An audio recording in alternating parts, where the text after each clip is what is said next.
Welcome back. Continue करते हैं liberation को। अजीज मेमन साहब से बात हो रही है, किंग ग्रुप के चेयरमैन। बातचीत बिजनेस के बात हो रही थी।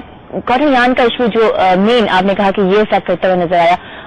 जब हम देख रहे हैं कि आप कह रहे हैं पूरी एक टीम होती है, वर्कफोर्स होती है जो कि चाहती है आपके प्रोडक्ट को बेहतर बनाए, और ताकि कमिटमेंट जो किया गया, कमिटमेंट में कोताही नहीं होनी चाहिए क्योंकि बात का इमेज इफेक्ट होता है। लेकिन कुछ ऐसे फैक्टर्स जो असरअंदाज होते हैं जिस पर आपको भी बस नहीं होता, और जो कि मुल्क के हालात हों और साथ साथ दूसरे इश्यूज। कॉटन यार्न का इशू जो मामला रहा है, इसको रियलिटी की जब बात कीजिए, मेन इशू क्या था? क्योंकि जब एप्टिमा की बात करते हैं, वो एप्टिमा का कहना है कि कोई इशू है ही नहीं, अवेलेबिलिटी का मसला है ही नहीं।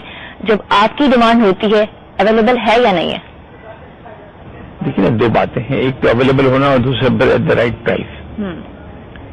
तो दोनों ही चीजें जो है वो उस पर क्वेश्चन मार्क है, अवेलेबिलिटी पे भी और दूसरा प्राइस के ऊपर भी। जो एक ठीक है, ग्लोबल मार्केट में यार्न की प्राइस ऑफ में इजाफा जरूर हुआ, पर हमारे पास जो है जो इजाफा किया गया वो कुछ ज्यादा ही था। तो मैं तो हमेशा जो है वो फ्री मार्केट के फेवर में हूं। हमने गवर्नमेंट से कहा कि जो है वो अगर वो उनको बेहतर दाम मिलते हैं एक्सपोर्ट करने से, तो हमारे पास से जितने भी आप फ्रीडम हमें दे सकते हैं इंपोर्ट के लिए, वो दे दें, हम इंपोर्ट कर लेंगे। और हमने किया इंपोर्ट कई मुल्कों से किया। हमारे यहाँ प्रोडक्शन हम एक्सपोर्ट कर रहे हैं यान, और अपने इंडस्ट्रीज को छोड़कर, और फिर हमें जरूरत पड़ेगी हम इंपोर्ट करें। ये देखिए, ये आप किसी को पाबंद तो नहीं कर सकते ना। अगर पाबंद करने जाएं तो फिर ये होगा कि जो स्पिनिंग सेक्टर है उसमें आप ग्रोथ नहीं हो पाएंगे। अच्छा, इंपोर्ट जो आप कर रहे हैं उस प्राइसेस की बात करें, और जिन प्राइसेस पे कॉटन यार्न अवेलेबल है उन प्राइसेस में कितना डिफरेंसेस है?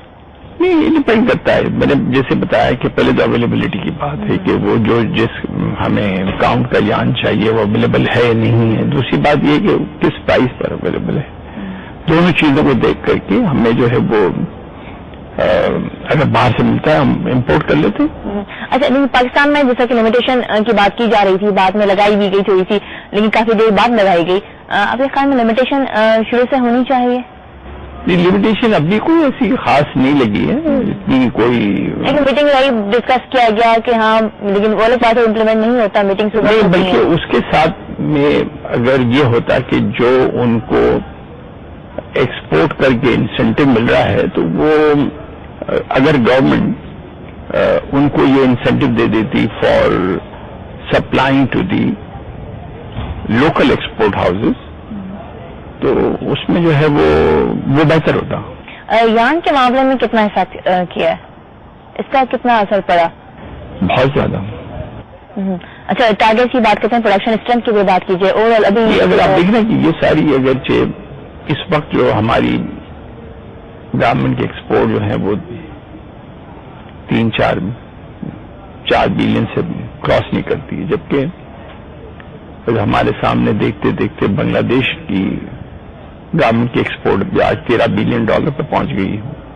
ठीक है, उसमें नंबर 1 फैक्टर तो उनको टैरिफ कंसेशन है because of least develop country, मगर उसके साथ साथ गवर्नमेंट इंसेंटिव्स हैं, एक लॉन्ग टर्म पॉलिसी है,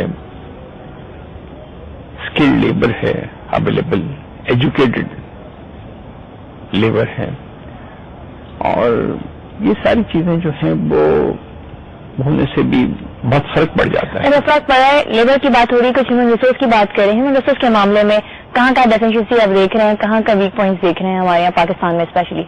स्किल लेबर पे तो आप बाद में आए ना, पहले तो आपकी जो बेसिक लिटरेसी है वहीं पर हम अब तक काबू नहीं पा सके हैं कि हमारी जो है लिटरेसी का मतलब हमारी तो यही, जो नाम लिख सकता है, पढ़ सकता है, उर्दू अखबार पढ़ सकता है, वो लिटरेट पर्सन है। अब ये लिटरेसी का म्यार रखा जाएगा तो फिर तो मुश्किल हो जाएगी बात। नहीं, अगर वो भी है शाइन, तो उसमें भी कितने लोग हैं जो आपके पास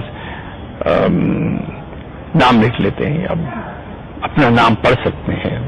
कई लोग तो बेचारे वो भी नहीं कर सकते हैं ना। और उसके बाद से जो है वो देखिए टेक्सटाइल, आज हमने इतना रुझान टेक्सटाइल पर रखा है कि हमारा 68% जो है वो टेक्सटाइल ही टेक्सटाइल है। जो इंजीनियरिंग सेक्टर है, जो एक लॉन्ग टर्म गोल होना चाहिए, उसकी तरफ हम कभी जा ही नहीं सके। उसकी वजह क्या है? उसकी वजह ये है कि टेक्सटाइल में तो हम एक अनपढ़ आदमी से काम ले सकते हैं, पर इंजीनियरिंग सेक्टर के लिए तो आपको वो आदमी चाहिए जिसके पास एक बेसिक एजुकेशन हो। आप स्किल ट्रेनिंग तो सेकंड स्टेज है ना, तो आप ट्रेन उनको करेंगी जिन्होंने एक बेसिक एजुकेशन हासिल कर लिया है। अब यहाँ पर जो है हमारे पास अनफॉर्चुनेटली नहीं है, या गवर्नमेंट का वही बात आ जाती है कि गवर्नमेंट की तरफ से इनिशिएट नहीं लिया जा रहा एजुकेशन को फैलाने में, स्पेशली अगर टेक्निकल एजुकेशन की बात की जाए। नहीं, अगेन वो टेक्निकल एजुकेशन देखिए ना, फिर आप टेक्निकल एजुकेशन पे चली जाती हैं, स्किल एजुकेशन पे चली जाती है। मैं तो कहता हूँ क्रॉस नहीं कर पा रही हैं, और वो गवर्नमेंट की तरफ से भी जो है जो बजट होता है, अब इस बार पिछले 2 सालों में जो एजुकेशन का बजट में कुछ इजाफा हुआ है, फिर भी उसकी बेहतर मॉनिटरिंग होनी चाहिए। और जो कुछ इदारे हैं, जैसे कि रोटरी है, हमने कई स्कूल बनाए हैं, सिटीजन फाउंडेशन है, ऐसे कई इदारे हैं।